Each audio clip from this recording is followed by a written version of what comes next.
Welcome back, Chiefs Kingdom. It is time to go to another Super Bowl. I know you've been waiting. I know you're pumped. We are too. It's been a long road. Dan and I down in Mobile here for the Senior Bowl.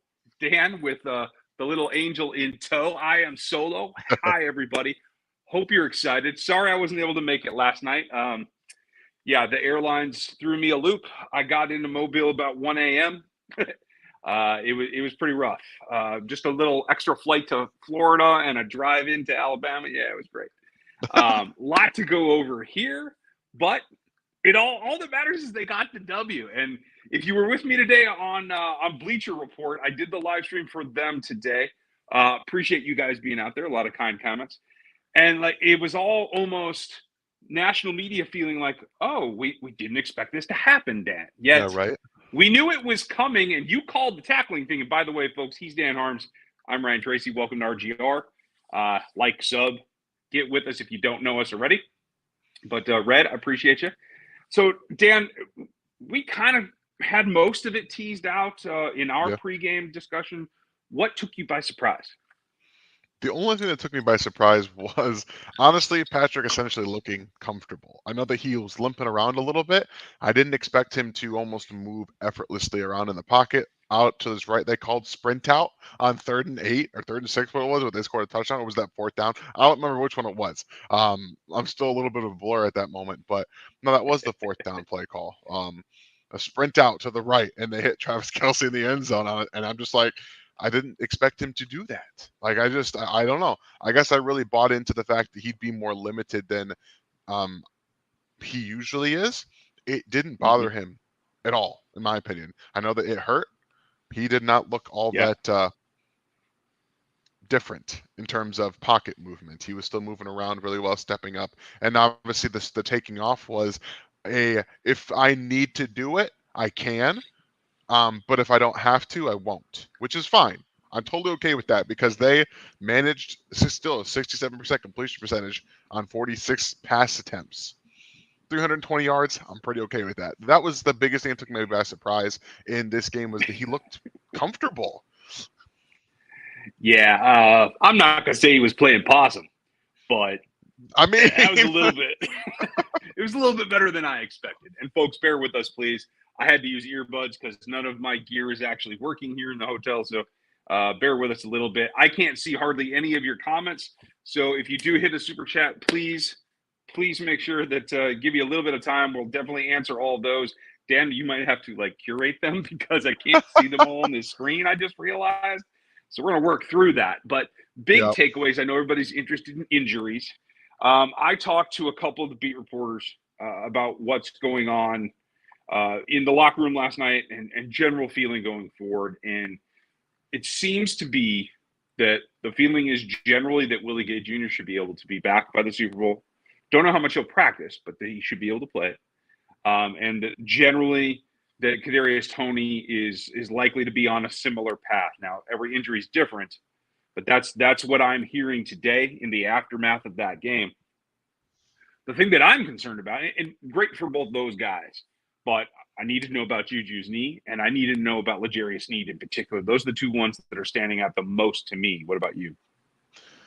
Yeah, Juju could barely walk after the game, according to a couple people saying he could barely get up and down the stairs. That's not good. I don't know that MVS stepped up in that game, but if you look at his trajectory over his career and over this season, it was the best game he played all year. I'm not going to Mm-hmm. count on him having 2 in a row. I would love for him to do that, and I would love to be able to count on it, but I can't, and there's reasons why. And I mean, L'Jarius Sneed concussion stuff. I was telling my wife when we were watching the game, you can't lead with your helmet. He put his head all the way down on that hit, and Yeah. unfortunately, that's what ended up happening. He got concussed. Um, you can't be doing that kind of stuff. You have to square up, and the tackling. And I understand it was a focal point of the team and of this game. In that situation, it's unfortunate that he comes down with a concussion, but really that is how I'm the same way. It's Juju, and it's a L'Jarius Sneed because they gotta. Those are 2 pretty important players, and I know that Juju didn't have the best end of the season and going into this, but they do need depth at wide receiver. McCole Hardman would be nice to have back, but if he re-aggravated his injury, I am not going to count on him playing at all, to be honest with you.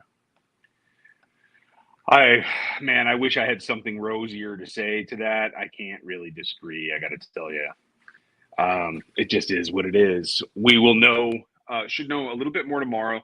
There should have been in for treatment today. I haven't had any discussions with beat reporters today, so I'm a little behind there. At least since they were at practice. We'll find out more, and we'll definitely have something for you this week. Now, we are both down here this week, so while the guys are continuing to work on things, Dan and I will be doing this. I'm going to be out of town later in this week, so we're going to have content for you while the team's resting up and as they get going, but make sure give us a little bit of leeway as we try to get through it all, because we have a ton to do down here. And then I'm going to be out of the country. I'm going to be coming to you from a beach next week somewhere. Nice. So it seems it always happens in the playoffs, because that happens to be when my kids' seasons get going and that kind of thing. So, hey, we're going to get to it. And we're going to get to your questions. Thank you, DJ Buck. Appreciate you. Prior to yesterday, the general consensus was, I don't want to hear excuses for the ankle injury if the Chiefs lose. Boy, did that turn that table rapidly. I mean, yeah. It went so far as some of the hosts here, some of the guys that I talked to that cover the Bengals, just went dark on me. Just didn't want to hear it. And I'm not one that generally goes back at people. I threw up a couple of red flags to people that I know when the whole Burrowhead thing started. And I was like, do you really want to poke the bear here, people? It is a home game, for God's sake, so let's take it easy. But they did, and you got the horns. I mean, that's what happens when you – I'm going to mix all kinds of metaphors here. Dogs, bears, whatever. Don't wake them up if you don't think you can take them. That's basically the bottom line. Yeah. I really think that the nail in the coffin was the mayor. Everybody, Travis pointed it out. We've all seen, heard it at some point. It was extremely awkward, unnecessary, and when you are continuously giving a team bulletin board material, now we know the Chiefs don't need it, okay? We know they don't really need it because they are much like Tom Brady and his teams. They are very good at finding ways to keep themselves motivated in the playoffs. I won't say in the regular season because they have their eyes set on what they're doing right now, going to win a Super Bowl. And when you come out with a video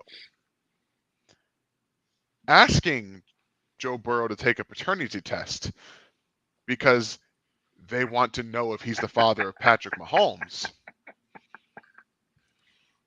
What did you expect to happen? What did you expect? Agreed. Patrick Mahomes played a game that was probably better than any quarterback has performed this postseason outside of Trevor Lawrence in the second half of the Chargers game. And he did it on one ankle. Yeah. You asked for it, and you got it. Hey, what's funny is, from what I understand, the guy who's the most pissed off is Patrick Mahomes Sr. So I want to know what Mr. Mayor thought he was doing, because, I mean, like you said, it wasn't even well delivered. Certainly not a sports fan. You can tell from that, right? It was just hopping on the bandwagon and, hey, that son bitch broke down, so I guess we're done. But good luck with that, Mr. Mayor. I think this rivalry is going to continue for a very long time, though. I will say that, even though the gymnastics going on in the background is super awesome, you got to perform when you got to perform. Nick, appreciate you. Shout out for Dave Merritt for getting a huge contribution from the 4 rookie DBs. Hey, it's like we told you this stuff was coming. Right? Now I know my guy's been a little out of control this year. Brian Cook's like settling into what it is to be a pro, but hey. Told you he's going to come through, and dang, did he come through. I think what I most liked about that major play was that it was tipped to another rookie. So what we see here, big takeaway, is that Dave Merritt's doing a great job coaching, but it's also the future of the position. And that future looks really, really bright. After we got the big contribution on the offensive side last year with obviously Creed and Trey doing excellent work, Nick Bolton, of course. Now we have all the rookies here with Karlaftis and all the guys on defense. Now you can see as this attrition has to happen to the roster, they're going to stay strong. Because now the only question is do you bring back Juan, and how long do you extend need for? And you still have your backfield for the next 5 years. I think Reed's contract goes through 2025, if I remember correctly. I think you're So right about there's that. a lot of years. There's a lot of time left on that. They're fun. I mean, obviously, I think that not only did Steve Spagnuolo have a really great game plan for what they did, they got beat on 2 balls where the guys were technically bracketed and they were perfect throws. I know that Jalen Watson is there. Even if he's looking at the football, he's not touching that ball. He's not. T. Higgins is coming down with touchdown no matter what. It was just perfectly placed, and it's what he does. Like, that was what he did. And then it was a really nice adjustment on that 4th down to get to Jamar Chase. It was. And they saw Brian kind of huddling up because they knew that they figured the ball would be coming out quick. So, with Brian Cook coming down a little bit there, and then you're like, okay, let's hit the double move right now. And they got it to work. So then you saw the adjustment off of that where he bit early and made Joe Burrow think that he was coming down early, so he threw that football. That was what I really loved about Cook's play there, is that they made that adjustment off the double move, and they had T. Higgins run the same thing. And so what he does is he comes down early in his press down to the line and then runs backwards with T. Higgins because T. Higgins is not as fast as Jamar Chase, so he knew he had some time. And then you just see the deflection right there. It was a really nice adjustment. So these DBs, these young guys, are performing at a really high level for what they are at this point. I think that's 4th round and 7th round picks. It's hard to say that they're performing terribly. I'm going to turn 190 snaps they got out of rookie corners yesterday. 190 snaps plus everything. It was another 6 for Leo Chanel. It was another, I believe, 65 it was 45 for Brian Cook, as I read earlier. I can't switch over because on this little rig, I can't change tabs, folks, so apologies. I can't verify that, but maybe we can get there eventually. Lining up some of your questions. I don't think Miss Avery is taking questions tonight. She's been in the car a lot. She needs to relax. Yeah, she needs a little bit of time. If MVS plays like he did in the championship game during the Super Bowl, do the Chiefs keep him? And that's the question. Is one game, or if it does turn out to be no Juju, no Kadarius, and it has to be MVS, he does perform again, is that enough to keep this contract? That's the big question for me too. Yeah. That's the thing it's always been with MVS, because I think that the deep he showed a yak ability in this game too. I think people forget he had the nice adjustment downfield. That's what he does.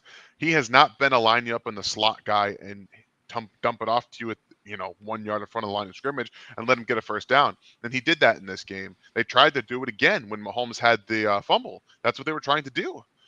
So maybe just forcing him to do something different is what brought it out of him, because he played multiple positions in this game. He was in the slot a little bit, and that's not something you usually see from MVS. He's usually just a perimeter guy running down the field. Yep. And the route that he caught that deep ball on was actually very nice too. All of it was actually nice. So it was interesting to see that developing from him. But again, when it comes down to consistency, if he doesn't perform in the Super Bowl, he's going to be lined up against James Bradbury or Darius Slay. I'll tell you right now, it's it's a little bit different. I think that the corners in Cincinnati are good. I don't think they're that good. I don't think they're as good as those two. So we'll see how that ends up. And if he can perform again, it will give them something to think about. But for me, I'm still siding no, because the payoff in one game isn't enough to judge or to commit more of that money to him in the future. But again, we'll see how the roster looks, the injuries look, and if they look to bring back a guy like Juju, because if they don't, that feeds more to MVS being on this roster. Yeah, I would like to see them have a fake extension of a couple of years just to get him one more year payday. I'd turn it into a year by year is what I would probably look to do. But Papa Bear, we appreciate that. I know it's different for everybody who lives in the snow all the time, but It's not too bad. So thank you, actually. Scott. No, it's fine. It's not like it's Saskatchewan or anything.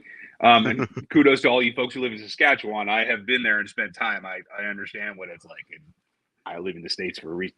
I like to see green from time to time in the winter.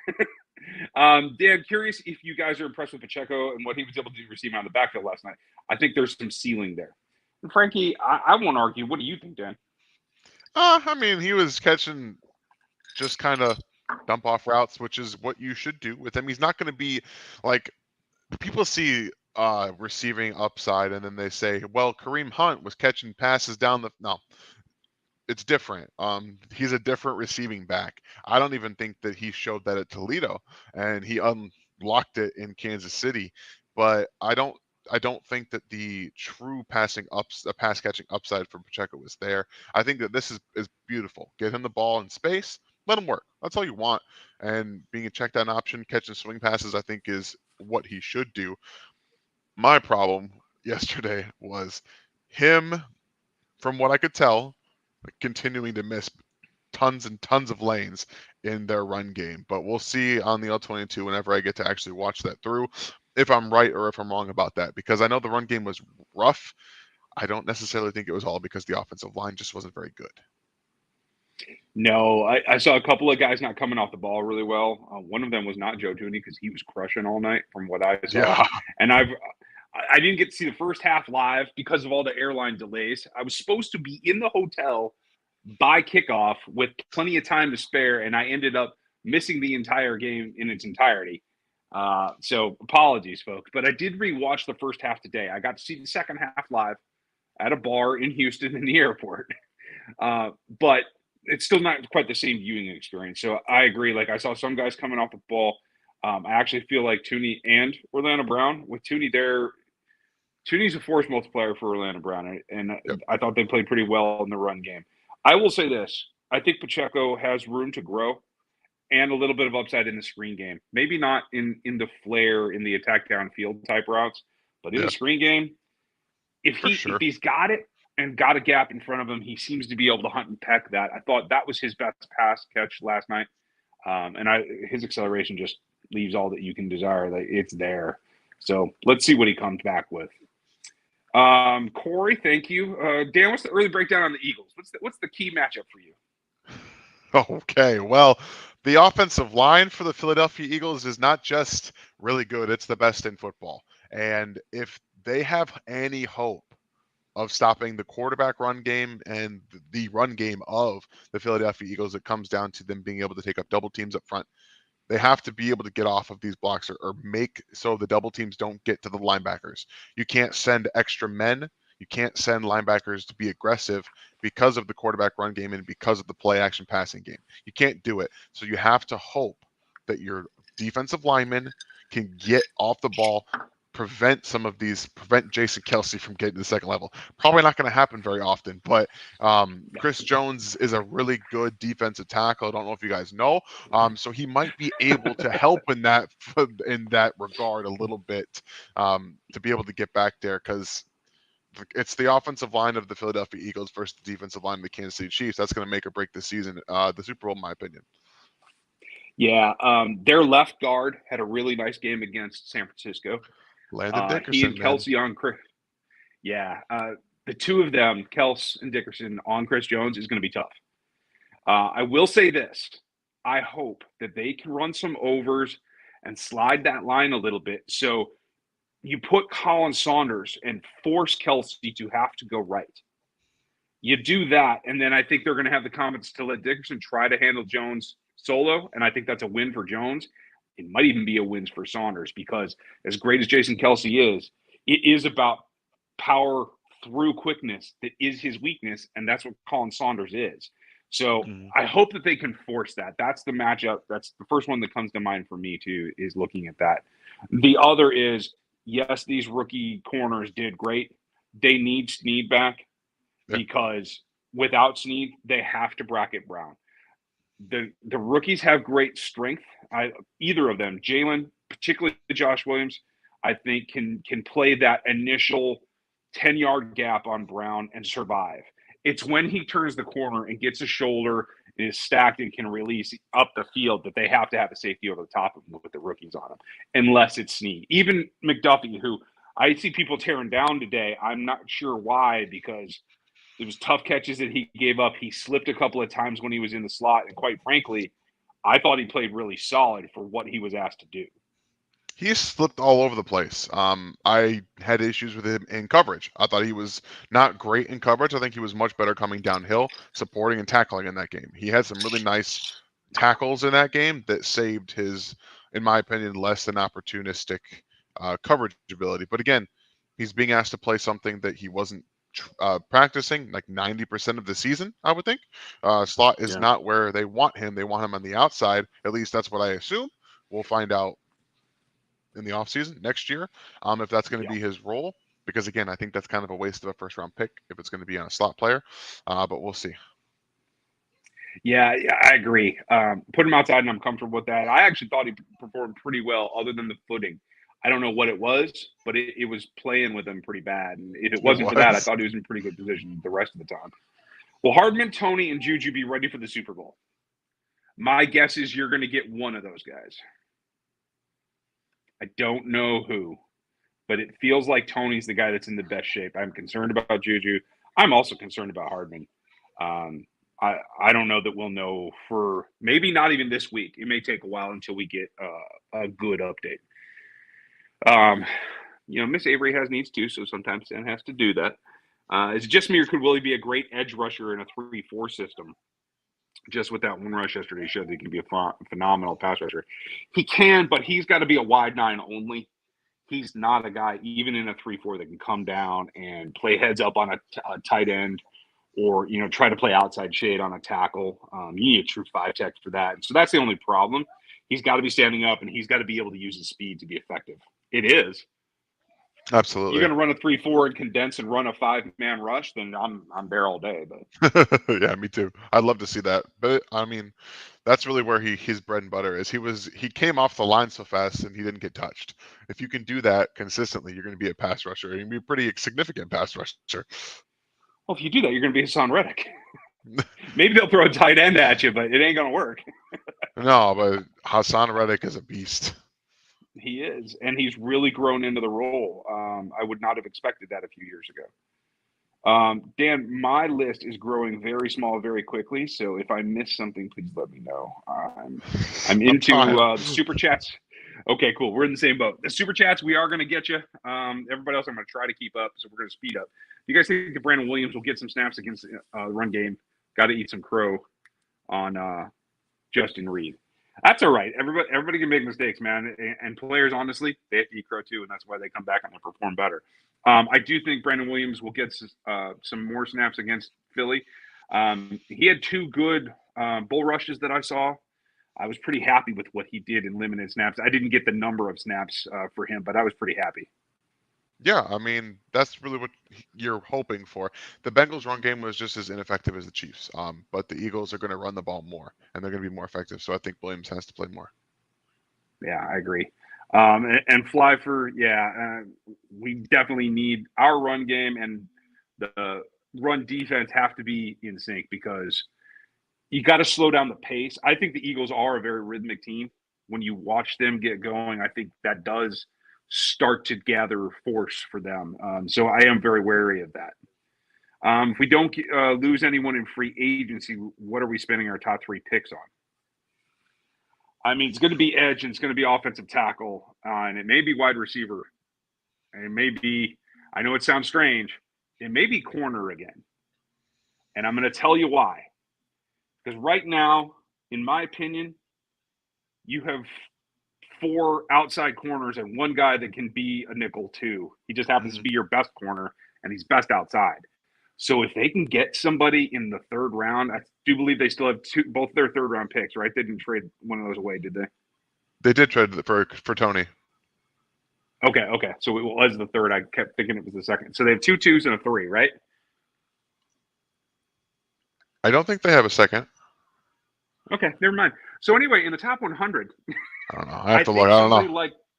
I think somebody like a Clark Phillips could fall. The Utah corner that I think it should be a nickel. He can play outside, but I do think he should be a nickel. I think he's got the skill set for it. So the only thing that I can see is if you have a targeted guy that you want to add at the nickel so the Jerry's can play outside, and you have Watson and Williams and McDuffie all there, all playing, because let's face it, you're going to need 4 corners every year, all the time. I'm okay with that. I just don't know if that's a need that they truly fill. might depend if they get something done at tackle first. Yeah, I mean, tackle is going to be important. They're going to need, again, unless Lucas Niang is coming back to play next year as a starter, we don't really know what's going to happen there. So it's tackle is just something that I think is going to be extremely prioritized. Definitely. Agreed. Thank you, Tom. You jabroni. I'm not even sure what that means. That must be an East Coast thing, so I'm not going to go any farther than that. The D got better. The second Sorensen was let go. Can you talk about this role similarities, differences? I'll tell you the big thing that stands out to me watching that game is that when Brian Cook has to go play in the 2 high, or he even had a couple of single high snaps where Juan and Reed came down, he is capable of doing that. You saw him make that play where he tipped it to Williams. Now, Dan had a knack for going to get the ball, but he never covered that much ground back there. It was generally in a half deep kind of look, or if he jumped something. Now, Brian doesn't have the recognition yet in the NFL to jump routes, but he will. That's just an experience thing. He has the athleticism to cover sideline to sideline. And now you can interchange him and Juan in particular, and that's what I love the most about it. Yeah, I love that. I think that he's done a great job of getting a little bit better. He's way more athletic than Dan Sorensen, I think, even at his best was, and that's a huge addition and a huge improvement over the position. Yeah, I cannot agree. Dan, if you see any more super chats come in, just star them for me. And every time they come in, I'm starring them. So rock and roll. Just trying to keep up as fast as I can. Jeremy, they had treatment today, but they didn't make any statements. They'll be off tomorrow. They should start back on Wednesday. I'll be in the air on Wednesday. So I should hopefully Wednesday night get back to an update, and we'll see what they said publicly, and I'll find out what's going on behind the scenes and have an update for you probably from down on the beaches on Friday or something. Since we don't have a game plan, I'll try to do something remote down there. I'm traveling for my daughter's competition, so I'm leaving the country for a couple of days. Not a big deal, and it worked out perfectly. It's probably going to time out better than the trip down here to the Senior Bowl. So that's the way that it goes. Thank you, Jeremy. And thank you, Josh. Welcome back. Hope you're doing well. Everybody check out what Josh is doing on his channel as well. Does the Bengals D-line get credit for stopping the run? Or is it more the concern behind the Chiefs' O-line getting pushed in the run game? This is a defensive front for the Bengals that's good at stopping the run. So I'm going to say it's a 60-40. The Bengals playing well against the run, and a little bit of the Chiefs could have pushed more. Yeah, I also put a little bit more on the running backs for not seeing some of the holes too. Running in the back of the offensive lineman is never going to be a way to get positive yards. I can promise you that. Gotcha. Yeah, very good point. Thanks, Josh. Kevin, thank you. OT with the first pick. Siaki Ika in the D-line, edge. BJ Ojolari, we both like him. Dare I say wide receiver with the first-round pick? I got to tell you, I don't know that there are 3 wide receivers that are going to have first-round grades for me. It's going to be pushing it. 3 is the max that I can see personally.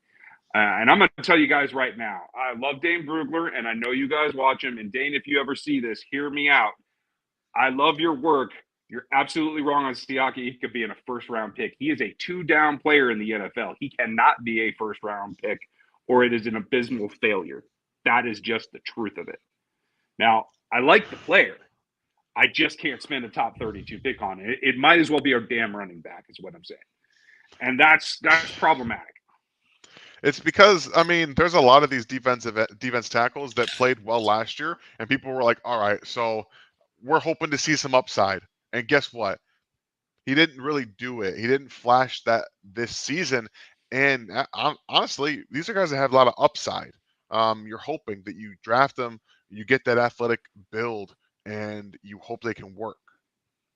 That's really what this defensive tackle is. I'll put it this way, and folks, we did make a decision. We are not at the East-West Shrine game. Both of these players are, but the one in particular that stands out to me in this conversation, I would take Keandre Coburn in the 3rd over Siaki Ika in the 1st, hands down, because I think they both flash about the same amount, but they're both really 2-down players. Mm-hmm. So as much as they both pass rush and have more upside at pass rush than Noddy, I don't think either of them, the pass rusher Colin Saunders, was coming out. Yeah, so that gives you an idea of where they're at. Thanks, Kevin. Great question. Let's see. Okay, I got DJs earlier. Good Lord, I'm behind. That's terrible. What are you looking forward to watching at the Senior Bowl the most? Well, unfortunately, the two guys that I was most eager to see in Will Levis and Tyree Wilson have pulled out. So, not advantageous. Dan and I have both kind of hinted around what we think of Wilson. A lot of NFL types have him as a first rounder. I struggle to see that. And if it is, he's probably only going to be in my 28 to 30-ish range. He's all upside. He's a physical freak, and everybody loves that. The comp that I would make to him is a less polished JPP when he came out, and especially ex-GMs that you're going to hear all over media love that. So you got to take that with a grain of salt.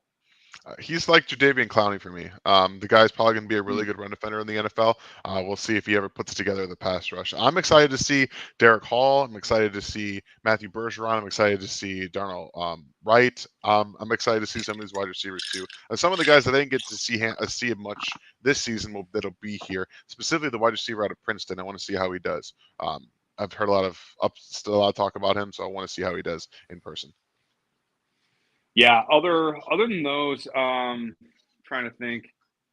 There's a couple of corners that I'd like to see. I'm interested to see what the linebackers do and if everybody actually practices.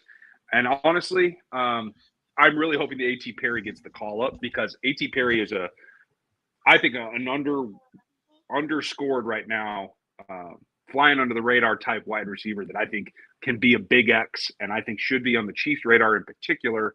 He's just not a first rounder. So I think he's a guy that can make a big, big impact. And I'm not going to stick my tongue out at everybody, Avery. I'm just saying.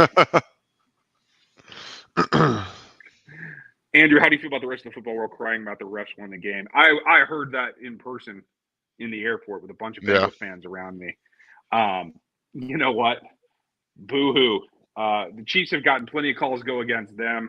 I admit they got one or two, but it was ticky-tack the other way too. I don't know that Wiley's first penalty was really a penalty. And the last one, the one that sealed the game, that was real. And the whole football world will admit that if they know anything about what they're looking at.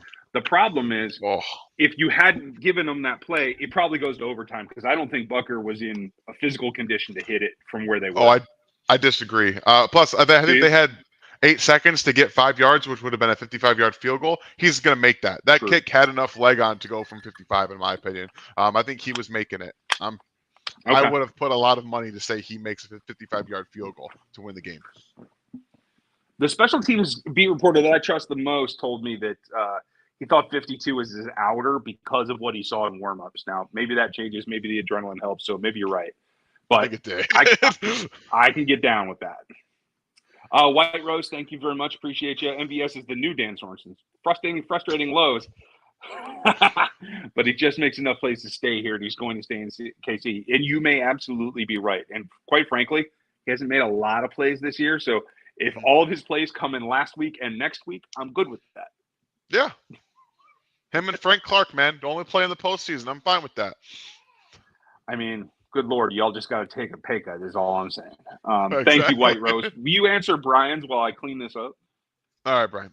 My key for the Super Bowl is, can our linebackers stop the Eagles' running attack? They got to tackle and cover the middle of the field. Yeah, that's kind of what I was trying to point at earlier, is that they have to be able to keep those linebackers clean. If they can keep the linebackers clean and be able to do that, then yeah, they can absolutely help stop the running attack. If you can force Jalen Hurts to have to throw the football to win the game, that's your best chance. And then you have to stop A.J. Brown and Devontae Smith. So there's another added wrinkle to that whole thing. But that's pretty much how you have to do it. And that's what they're going to have to do. So, yeah, I'm with you there. I'm with you. By the way, Andrew Hall, I just mistakenly clicked timeout for you rather than highlighting one of your comments. So apologies. I can't undo it. So in 5 minutes, you can type again. It was totally by accident. You didn't do anything wrong. I'm sorry. He's like, what? I'm on. I usually run the show with 2 giant monitors, and I'm on one little iPad, folks. So apologies. Good Lord. Can our linebackers get stops against the Eagles running attack? They got to tackle and cover over the middle. And Brian, you're absolutely right. It's the cover over the middle that I'm more concerned about if Willie can't go. I have faith in Chanel to be able to come down and man a gap and take guards on and make tackles in the run game. It's when they play action and they dump it right behind them that I'm concerned. Mm-hmm. Yeah. just gotta hopefully these 2 weeks they can get a really good game plan, because I think Leo Chanel is a pretty important player in this game. Yeah, agreed. Thor, I'm not trying to just skip you out of, but we answered a little while ago, so I just want to make sure I'm not taking up too much time. Hey guys, with the wide receiver injuries, do you sign OBJ or someone else, or would you try a DN for an offensive tackle? You mean take a defensive end and put him at offensive tackle? No, I can't do that. I don't think there's anybody out there to sign, honestly, at either DN or tackle. And I think OBJ would be on a roster by now if he was going to be. I just don't think he's ready. No, he can't play. I think he's physically unable, Yeah. and that's okay. Come back to this in the summer, and maybe we'll talk. Jeremy, tomorrow we're actually going to meet in person. We weren't able to get it done today, but we've both been traveling, so we're going to get there. Thank you for bringing it up, though. Brandon, thank you for the support. First quarter play was definitely fueled by all the crap we heard last week. I also like to see more Pacheco in the pass plays. And, I said it on Bleacher Report today, and if any of you missed it, there's a link in my timeline. You can go check that out. And kudos to Bleacher Report. Thanks for having me. Very cool setup, and I appreciate them bringing me on. But I said it on that stream, too, that, it's not just the don't poke the bear thing. It's the fact that this is a team that we complain about week after week after week because they just do enough to win.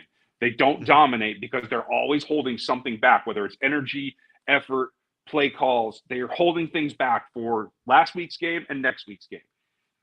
And then you went and just lit a fire underneath them when they've been holding stuff for months to tear you apart. And you piss off Chris Jones. And I don't care what else you do, don't piss off Chris Jones, because he's going to do this. And that means everybody else does this too. And that's what we saw last night. No, please do. If you guys are watching, please do continue to piss off Chris Jones, because that's the man that it is the defensive player of the year. Dude was incredible in this game. Yeah, NFL Honors is going to be fun this year because we should have a couple of things to celebrate. Yeah. And I have gotten a ton of great ideas today. I will do a jabroni shirt when I get back from Mexico. I promise you guys. I have Patrick better get this MVP because I have maybe the sickest design I've ever done. That's just about ready for you guys. So be prepared. But Brandon, thank you. It definitely brings up just what you shouldn't do if you're going to play this team. Good to see you too, buddy. Who do you like down at the Senior Bowl, and what do you think the Chiefs? You'd like to see the Chiefs draft? We talked about the guys, but Dan, do you have a hard and fast philosophy of what you want to see them do in the draft, or is it best available of these 3 or 4 positions we know they need? I think it's just gonna be best available of those guys. That's what it has to be. You have to start continuing to funnel talent into your tackle group. That might be the most important position in terms of depth. They don't have it at tackle. They don't have it. You don't really have it at wide receiver either right now. I don't really know you can count on anybody to continuously play. And hopefully, I would love this guy more to be something, but he was very obviously not a part of the playbook very much this season, because when he and Marcus Kemp got in there, they had to shorten their entire playbook. So it's hard to assume that he's just going to be a guy going forward. Yeah, it's a tough one. That's gargantuan, to tell you the truth. I don't know. Tom, I have to watch the game again to make sure, but Travis or anyone else pancake 21 or block him hard enough at the game because of his loud mouth. I thought Apple wore 20. Am I wrong? He does. I think he's talking about Hilton, because he's the one that started the Burrowhead comments. Oh, was he? I didn't realize that. Yeah. No, Hilton got burned for that touchdown on MVS where he just sat him down on the ground. So, yeah, that might have been the most impressive throw I've ever seen Patrick make, because he put it in a 2-foot box where, even though he had Hilton coming, that nobody could get it but MVS. It was 3rd and 10. 3rd and 10. Yeah, it's sometimes hard for me to describe some of these things that just defy not only logic but physics sometimes, because off of 1 foot to deliver that ball in that tight a window with the DB coming, that's the big difference. We don't need to talk about cojones, but you guys know what they are. What are the odds that Clark, Juan, MVS, and Dana are back? Dana is 100%, I guarantee you. Clark, I do Absolutely. not think so. Juan is a question mark to me, and so is MVS. Yeah. I think that, especially with how Mike Dana played, Mike Dana might have had his best game as a Chief in this game. He and both MVS were big time, and I think Dana played well all season, honestly. I think he's been doing nothing but getting better and better and better. His bull rush in particular, I mean, I think he got Clark a sack, and I think he got Karlaftis that sack. And he drew a penalty. And he drew a penalty. The dude was everywhere. And he did it from 2-eye, he did it from 3-tech, and he did it from edge. So, like, that versatility, and folks, we're going to see this more. They are going to extend Chris Jones. I think there's a question in here specifically about that. I guarantee you they are. They can't help but not. And for Chris, it's now about rings. He's got plenty of money. He's going to make more money. So he's going to be able to set it up for – we might see a long contract length that's really only a long contract length. So don't be surprised by that. But I do think, I mean, 99% Chris Jones is back. And Mike Dan is going to be the guy that helps shoehorn in there financially how to keep him and still keep that mush rush where it's Chris and 3 ends or 4 ends, and that's how you attack the quick passes. They have to have it. NASCAR is the thing of the future, not the past. It's not a temporary thing. It will be a staple from here on out. Terry, thank you very much. I have no idea what you might have asked, but look, you had this one right underneath. So what do you think, Dan? All right. So I watched the Locked On Bengals, and they had a lot of complaining about the refs. What are your thoughts on that? So this is pretty obvious. Anytime a team loses in a big game, the refs are to blame, and that's always how it's going to be. The refs were bad for both teams. The Bengals got calls that the Chiefs didn't. The Chiefs got calls that the Bengals didn't. If you want to complain about holding, that's fine. You can call holding on every single play. Literally every one. If you wanted to do that, let's just tie up football games and only have it be holding calls. So when you see guys talking about and hold that screenshot right there of the play on the 4th down or the last play of the game, just show them. Oh, how many times do you rip inside like that? And how does it ever get called? It never does. When you are a defensive end and you are ripping inside, you're never going to get that call because you are also holding a little bit too, just a little bit. So they're never going to get that to you ever. So yeah, it's just kind of how it is. Every time you lose a big game like that, the referees are going to be responsible to it. But everything else in this game, like the weird 3rd and 9 crap, I've never seen it before. Chiefs punted. Okay, didn't affect them. All that stuff. The Chiefs had an actual touchdown taken off the board for a holding penalty. So I don't want to hear it. None of their stuff was scoring plays. The Chiefs literally had a touchdown taken off. So that's pretty much settles it for me. And I will say this. You guys will hear, and I hear it every week, whether it's here or whether it's on Locked On. Even on Locked On Draft, I hear it. Why don't you address the officiating situation? Because it always sucks.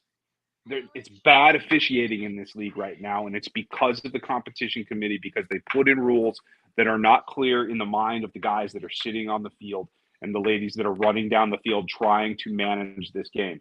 It needs to be cleaned up, but it's just bad reffing everywhere, and it always is, and there ain't a dang thing I can do about it. So the reason that I don't talk about the refs, next time you guys are pissed and you're like, why don't you talk about the refs, is because I don't want to sound like the Locked On Bengals guys right now. And I know those guys. They are good at what they do. They're also very good fans of their team, and they feel like they got slighted in some significant ways. So do we when we do this. I choose not to talk about it because I can't do a damn thing about it. So just know that, yes, I'm watching. I guarantee you. Dan will tell you what he thinks. I'll probably hold back a little bit.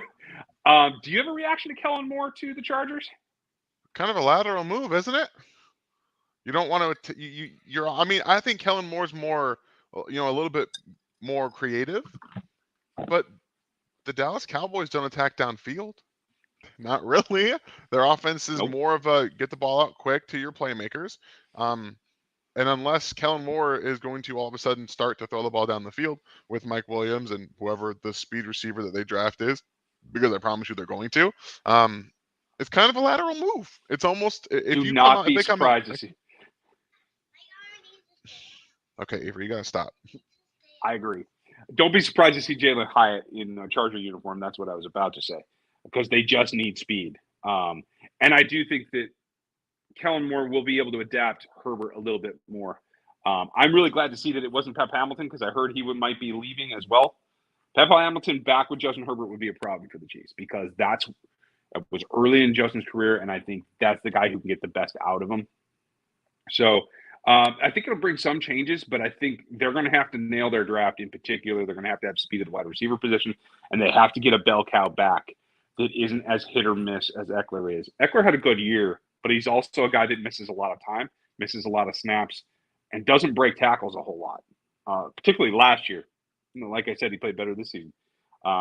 But look for them. I don't think the Spiller experiment is going to work out for them, so look for them to maybe go back to that well on day 3, maybe earlier. I don't know. Greg, you were the one that had the question about Chris, and this is what I was talking about. I do think 99% they have to bring him back. Tactics, hope you're doing good. We talk about playoff rank, but we never about how Juan seems to turn into Ed Reed in the postseason. I wouldn't go that far. I mean, and I like the guy, but I mean, there's only one Ed Reed. But I will say, you have a good point. I feel like this is the first time that the regular season has felt like a build-up, like it did his rookie year. And I agree with you. He does play well in the games that are super important. I just don't know if it's enough to warrant a big contract, a contract where he's going to make $10 million average. And I'm guessing some other team will offer him that. We'll see. But tactics, I'm glad that you bring him up, because I think he's been steadier this year. I think he's been a positive back there, especially for somebody for Cook to grow up underneath too. So that's good. I'll let Dan take this one because he looks so happy. It was the best. Finally, I mean, they had to got 2 inside the 10-yard line. He didn't have a choice. Like, he finally angled it outside more, or into the sidelines more. That's what I needed to see. I loved it. It was great. We gotta get going on these questions. I know. I'm going. Okay, last call, folks. Super chats only from here on out. Throw them in there if you like them. We'll get to them all. I know we got a couple of big contributors here coming up. We're going to try to run through this. How do you guys feel about the new cap being $224.8 million? Honestly, Enzo, thank you for the support. I'm a little disappointed. I thought it was going to go up a little bit more than that, and I know it's supposed to take a very big jump after going into 24. So I got my fingers crossed, but I was hoping to get near 230 this year. Gives the Chiefs a little breathing room, but not a ton. Yeah. Frank Clark cemented himself this game. Cemented himself where, Donnie? As a playoff monster. Yes. The man of legend. Thank you, Donnie. I appreciate you. Tactics again. Thank you, sir. Bucks had no right to talk smack since they never been in the Super Bowl twice. The Bengals ringless butts have even less right. I mean, and that's the thing is,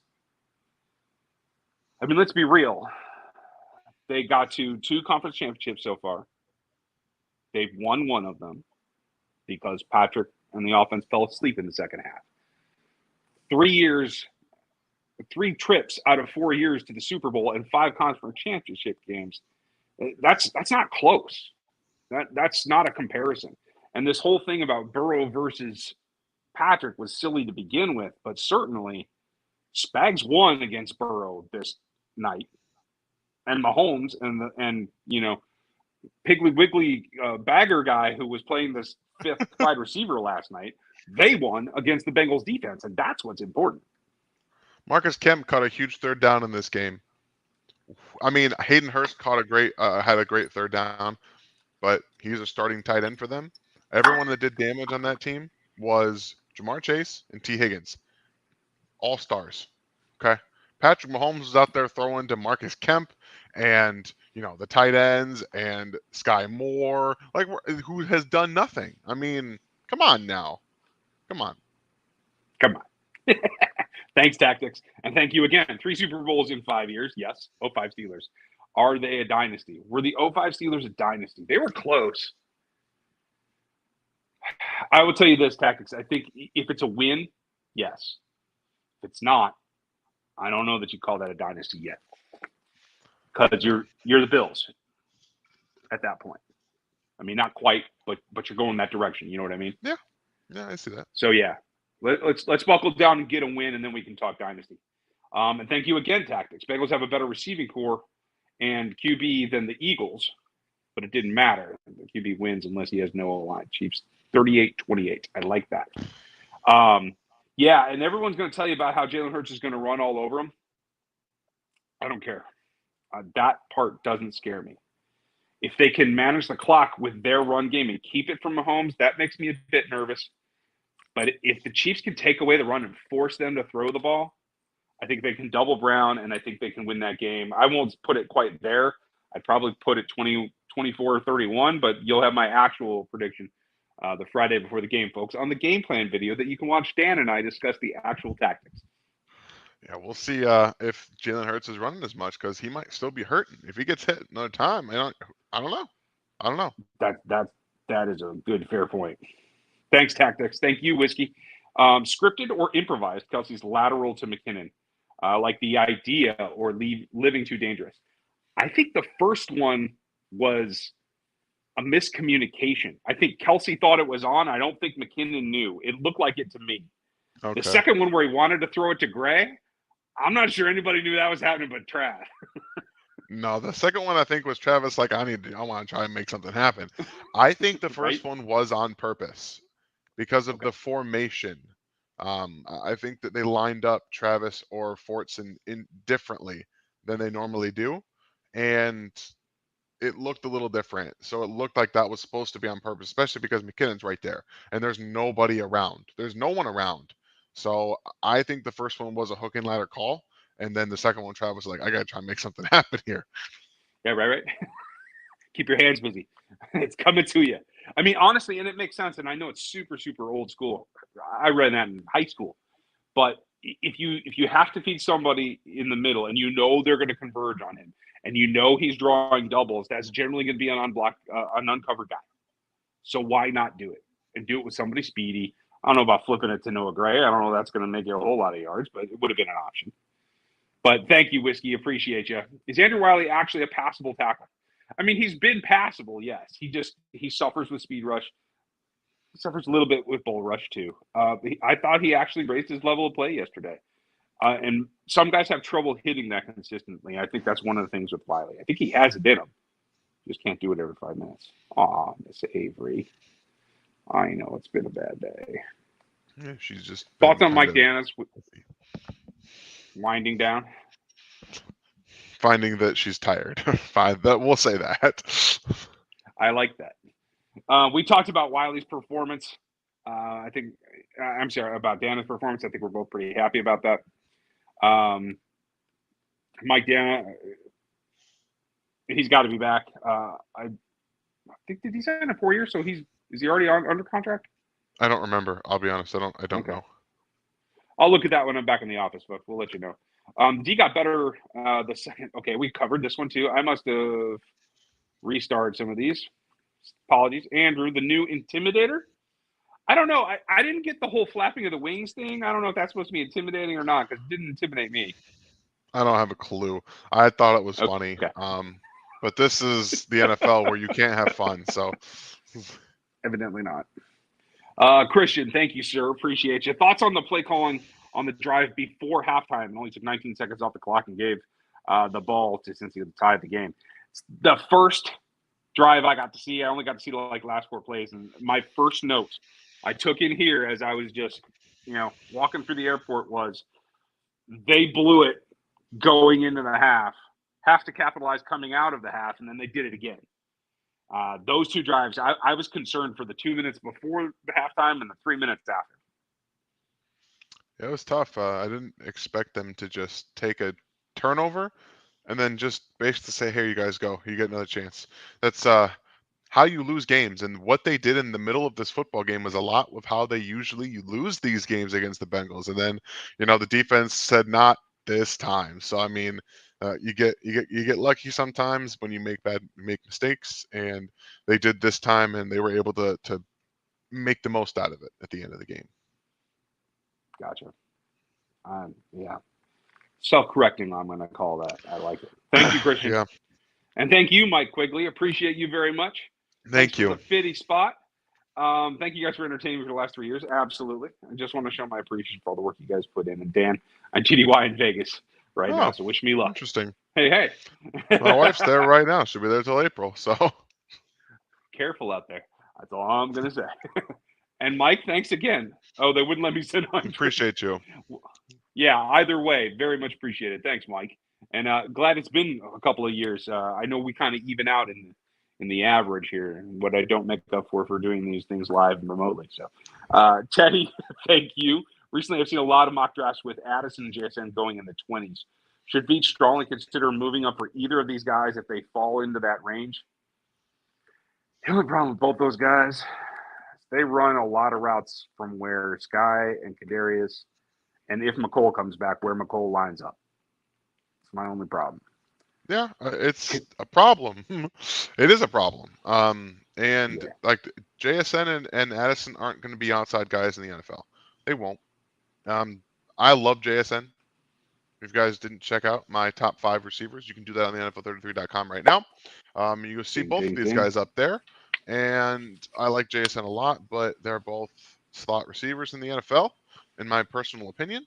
And the Chiefs have a plethora of slot receivers, and they need themselves some size and athletic ability at this wide receiver position. Not a bunch of small guys still. So, agreed. And I give Tony credit because I think he's lined up outside and done pretty well. He's done well, like very well. Yeah. Like to the point that I'm comfortable if he plays a 50-50 and he's outside a lot. But I'll tell you this, the guy. Yeah, that's the problem. The two guys that have me excited about what they could do in Chiefs offense that I don't think they'd have to spend a first round pick on, excuse me, is Tillman from Tennessee and A.T. Perry I really like. So I think he's got more juice to him, to tell you the truth. But Teddy, yeah, both those guys are great. Addison's going to be my number one unless one of my last film breakdowns on him goes really, really sideways. So, yeah, they're definitely quality. I just don't know how they can fit in right now. It's a little bit too much small ball for the Chiefs next year, I think, right now. Man, I'm concerned about Juju, too, and I want Juju back, but the durability there is concerning me as well. DJ, thank you. Where will Orlando Brown be traded off this offseason? Well, a lot has to happen before that can happen. They have to tag him. He has to sign it, and then they can trade him. I don't know if all three of those things happen. So we're going to have to see how it progresses. But you never know. If so, it would be somebody that has an elderly quarterback, somebody who's played against Orlando a bit, somebody that has an offensive line that can't stay healthy. Orlando could be a New York Jet as far as I'm concerned because I think Aaron Rodgers is going to be their quarterback. So, hey, I'll put a deal together for you, Joe. How's that? Thundarius, thank you, sir. How about the Chiefs? Hey, gotta dig them, right? Can I get both UGA and KC championship wins in 1 year? My friend, I think that you can. I definitely think that you can. Also, Kelsey was quoted The Rock. You know your role, Jabroni. Okay, thank you, because I did not recognize that. Okay. I don't know where it was from, but thanks for setting me straight there, Thunder. Tyler, how many current players are Ring of Honor guys?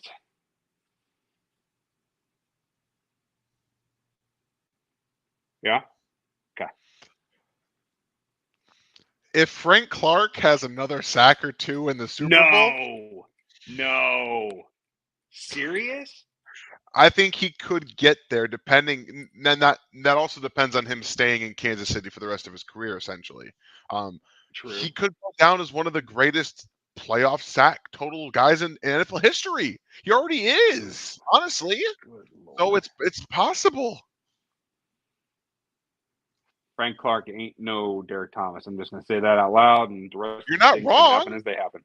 But I know. Playoff sacks, man, they matter. Yeah, playoff sacks are important. If we weren't clear, though, folks, Travis will be the first one in. Chris will be the second. Patrick will be the last of our current players. Because I do think that Patrick is going to outplay by a significant number of years, both Travis and Chris. Scuba Steve, thank you, sir. When we lost the ball, I thought we would lose by 3 again. Thank God we won. Super Bowl bound. Love the podcast. Thanks for being here, Steve, and thanks for the support forever and always. You've been here for a long time. Thank you. Excuse me. Whiskey, what will it take for the NFL to hire full-time referees? What is the downside to the NFL? That's a very good question. And honestly, I think it will take an act of God from the competition committee to convince the owners to spend the money on it. Because of all the travel and everything else, they already spend, I mean, I saw a stat once. I want to say they spend $120K just during the season, flying them around and everything. I could be wrong, but I think it's, you know, it's $200,000 or $300,000 job for each guy. I mean, you're talking $1 million a game for a crew. So it does take commitment from the ownership, and I think that's the big hang up right now. Real Cato, thank you, sir. Did you guys see old Neil Smith light CJ cigar? I didn't, but I heard about it afterwards. Good for him. I mean, you know, again, if you're going to talk, you're going to have to back it up. And when you lose, I don't care if you're Joe Burrow, you get to be made fun of. So, you know, you be you and deal with it when you isn't winning. I think it's hilarious. I didn't get to see it itself, though, okay? So thanks for bringing it up, though. Knicks fan, hope you're doing good. Appreciate you. I'm really happy how everyone is getting mad and showed up with this game, especially MVS and Bucker. Exactly. And I think that's what we were all kind of waiting for, right? Like, that's our biggest complaint as a Chiefs fan base, is they don't come out and kick ass all the time like they're capable of, like we saw last night against arguably their biggest adversary for the last 2 seasons. That's the thing, is like, we want them to play like this all the time. I do too. I mean, I've coached and I've been in this situation where I get, you know, a 60% effort from players consistently, and it drove me nuts. One of the reasons I'm not a coach anymore, because I can't get through to young kids. But, you know, it is problematic. But it is, again, back to the philosophy, is I think this whole team is just holding stuff all year long until they get to this time of year. I'm with you. Sorry, I've been trying to no worries wrangle the little one back there. I get it. When you're here, you're here. No big deal. We have a cat named Joey. I like that. Now, when we act all crazy like cats do, we call him Joey Burrowhead. How you'd like that? I definitely do, Tom. Crazy is right, and I like the way that you put that. Nick Lennington. Okay, folks, we're getting down literal last call. We're going to wrap it up here in a couple of minutes. Hopefully you haven't answered this one already, but do you think that we'll target wide receiver heavily in the draft and possibly in the first? What does heavily mean, and do you think so, Dan? So heavily, I think it's going to depend on the offseason. Like, if they bring MVS, Juju Smith-Schuster, Mecole Hardman back, no. But are you satisfied going into the next season with the same skill set receivers you had this year? I'll be very honest with you. I wouldn't be. I know that they looked very, very good, the best passing offense in the NFL. But when you play man against this team, guys don't get open quickly. And you can't count on Kadarius Toney to be healthy right now. You just can't. So it's difficult to say right now at this moment in time that heavily is within the realm of possibilities. But if they just say we want to start over, then yes, heavily could be a possibility. But in the first, no, that's not going to happen. None of the receivers in this class for the Chiefs make sense in the first round, in my opinion. But agreed. Again, unless you see like Mecole Hardman and Kadarius Toney all of a sudden not on this team anymore, then maybe. I mean, and honestly, if Juju's on a 1 year, if he goes somewhere else and MVS doesn't come back, then it changes the priority. Free agency is going to be an interesting part. The league year, I believe, starts March 3rd. I could be wrong. We got to watch for that for MVS. So we'll get to that after the Super Bowl, everybody. Thank you for bringing it up, though, Nick. And I do want to emphasize this. This year's wide receiver class is not half as good as last year's or the year before's. It's not as opportunistic. So I don't know that you can afford to wait till the third and still get a guy that helps. So I think wide receiver might be a free agent option for this team. We'll see what happens. Derelict, thank you. Thoughts on PFF grades? 5 out for the game. I'm not tracking. I just assume he's asking about the PFF grades because I'll be very honest with you. Ever since my video that I did in doing a PFF grade for Patrick Mahomes, and Sam Uh, Monson, who was supposed to, compare notes and talk with me and stuff, who actually never did. He also didn't get with Seth, who did the same thing, and he also said he was going to. So that tells me that they do not have any faith in their actual program, what they put forth out there, if they're not willing to get back with people and compare and talk about the process with them. So I don't put anything into PFF grades. I use their stats. I don't care. It's a good baseline, maybe. As a this guy watched this, whatever. Maybe he watched all of these. I doubt it, but he probably didn't. It was probably 5 or 6 guys that watched this. Um, this 7 games, and you get all different grades based on different players. Because I don't know how to tell you guys this, but PFF and all film almost is pretty subjective. So when you have like 5 or 6 people watching one player over the course of 7 weeks, guess what? You're gonna get a ton of different results, but they don't want to actually tell you that. They want to say that this is legit and this is accurate. It's not. It's just not.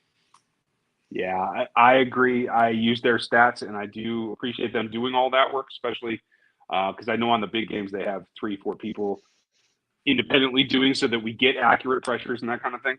But again, like you said, it's a subjective thing of what is a pressure and what isn't. But grades are too much in the eye of the beholder, in my opinion. Thanks, Derek. Is Bucker in the You Ring of know, Honor too, Lee? yeah, I think I may have glossed over Harrison Butker. I think he's going to be one of the greatest kickers in Chiefs history when it's all said and done, if not the greatest kicker in Chiefs history. I think he has the potential to be. If this injury turns into something chronic, I don't know if he's going to be able to get there. We'll see. I get it. I mean, he's been nails in the postseason, though. He's almost been no worries. Yeah, that's fair. It's knock on something right there, though. Setting us up here. Oh, so don't worry. I've already done it. What are your feelings about Wiley versus Riddick, and what can the Chiefs do to slow him down? Well, first, it will be don't block him just with a tight end. Yeah. Chip him with a tight end into Wiley and help Wiley. That's one of the things that I think Kyle Shanahan sometimes gets a little arrogant with.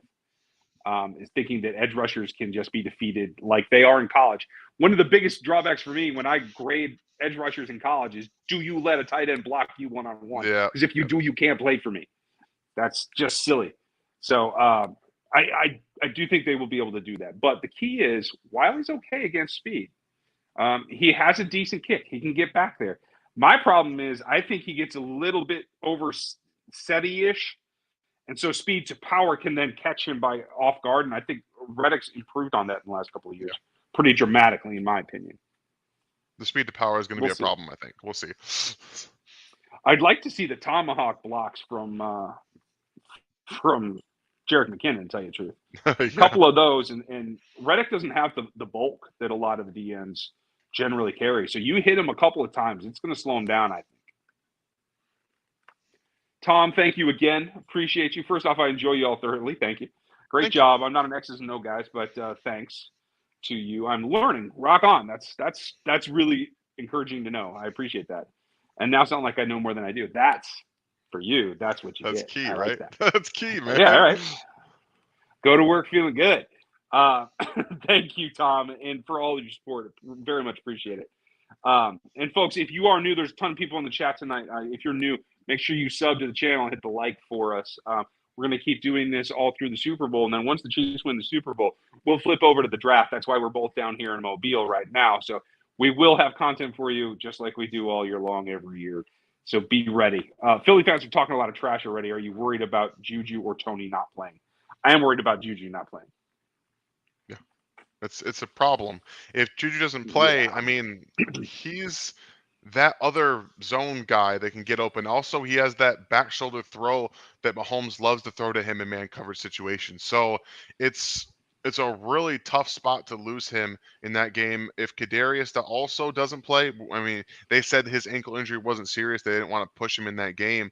But we're talking about Smith-Marset possibly having to play more. Maybe they call up Powell. I don't know what goes on there. I don't even know if he's on the practice squad right now, to be honest with you. I know that they've moved some players around. I don't know what happens with the practice squad guys, but if you're down 2-3 wide receivers in a Super Bowl. Let's just say that doesn't make for a great offensive plan. Yeah. I mean, health is going to be a serious part of the evaluation for the position this year. I don't envy them because it's. No. I feel like wide receiver is one of the more tricky ones to estimate how a guy will hold up as well Yeah. in terms of longevity against injury. So it's tough. Thank you, Zach. We appreciate you. Appreciate you, And Zach. folks, we're going to wrap it there. I think you guys are doing great, and thank you for all the questions tonight. I know it's not your typical stream, and then we don't sound or look the same, but we're going to be down here at the Senior Bowl. Even Miss Avery gets to watch the Senior Bowl. We'll have her scouting thoughts here coming up in a week or so. We got to teach her to write first, but it'll be fine. Yeah. And then as we go through, we'll have thoughts not just on the Chiefs for the draft, but over on NFL 33, we're doing all of our draft content. Dan's list, my list, our scouting reports. We'll have all the Matrix stuff over there. It is a subscription, so if you are new to us and you don't know us yet, you can check out NFL33.com. It is the Substack subscription. Get in there because all the draft content will be behind the paywall, and it's going to be great stuff. We're really excited about it this year, and we're expanding our crew, so there's a lot coming. But I just want to say it's been fun, and thank you guys for bearing with us on these streams that aren't exactly typical. I will be back home for a show or two later in the week for Locked On, and then I'm out again. So we will have reports. I'll try to do some quick hitters here from town before we leave on both channels, so check those out. And thank you for your time. Enjoy your week. There's a lot to get ready for. Dan, you are doing a heck of a job being a dad and an analyst all at the same time, and I credit you for doing it. We do what we can, and when you have a situation that doesn't always bode well, I mean, I do what I can, and I'm always going to, bring her with me with everything I do, and especially if I can keep her coming down here with me, I think that might do this every year if I keep going. So I think I'm pretty okay with it. I tell you what, I've been trying to get my kids to pay attention. Maybe I can get them to watch the Super Bowl. We'll see. That's what happens when you have teenage girls. I hope you guys have a great night. Thanks for being with us, and we'll see more from us this week. Have a good one. We'll talk to you then.